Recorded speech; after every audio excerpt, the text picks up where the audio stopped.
విజయనగరం జిల్లాలో భారీగా గంజాయి పట్టుబడింది. 147 కిలోల గంజాయిని పోలీసులు స్వాధీనం చేసుకున్నారు. కొట్టక్కి చెక్ పోస్ట్ వద్ద వాహన తనిఖీలు చేపడుతున్న పోలీసులను చూసి కారు వదిలి నిందితులు పరారయ్యారు. రామభద్రపురం పోలీసులు సాంకేతికతను వినియోగించి నలుగురు ముద్దాయిలను అరెస్టు చేశారు. నిందితులను అరెస్టు చేసి గంజాయి స్వాధీనం చేసుకోవడంలో సమర్థవంతంగా పనిచేసిన పోలీసు అధికారులు, సిబ్బందిని విజయనగరం జిల్లా ఎస్పీ వకుల్ జిందాల్ అభినందించారు. మరిన్ని వివరాల్లోకి వెళితే విజయనగరం జిల్లా రామభద్రపురం మండలం కొట్టక్కి చెక్ పోస్ట్ వద్ద గంజాయితో సహా కారు వదిలి పరారైన నలుగురు నిందితులను అరెస్టు చేసి 147 కిలోల గంజాయిని స్వాధీనం చేసుకున్నట్లుగా జిల్లా పోలీస్ కార్యాలయంలో నిర్వహించిన మీడియా సమావేశంలో వివరాలను జిల్లా ఎస్పీ వకుల్ జిందాల్ వెల్లడించారు.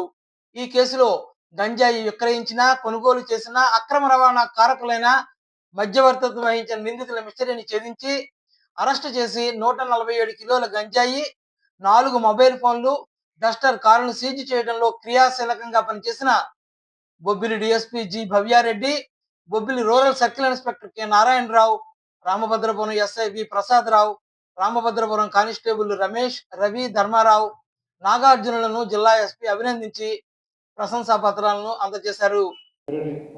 మనకి ఒక Duster car Kottakki check post దగ్గర దొరికింది.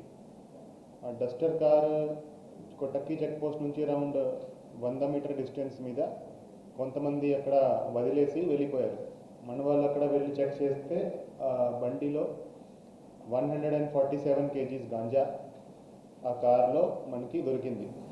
సో ఆ రోజు ఇది మనకి బ్లైండ్ కేస్, అంటే ఇది కార్ ఎవరిది ఏంటి, ఎవరు తీసుకొచ్చారు అనేది మనకి ఆ రోజు ఏం తెలియలేదు. సో ఏదైతే మనకి ఆ రోజు క్లూస్ ఉన్నాయో దాన్ని బట్టి కంటిన్యూస్గా ఎఫర్ట్స్ పెట్టడం జరిగింది, కంటిన్యూస్గా ఇన్వెస్టిగేషన్ చేయడం జరిగింది. సో అదే ఆ కార్ని అలానే వదలకుండా, ఆ కేసును అలానే వదలకుండా టెక్నికల్ ఇన్వెస్టిగేషన్ చేశారు, టెక్నాలజీ యూజ్ చేసి. దాన్ని బట్టి ఫస్ట్ మనం ఈరోజు ఈ కేసులో 4 ముద్దాయిలని మనం అరెస్ట్ చేయడం జరిగింది.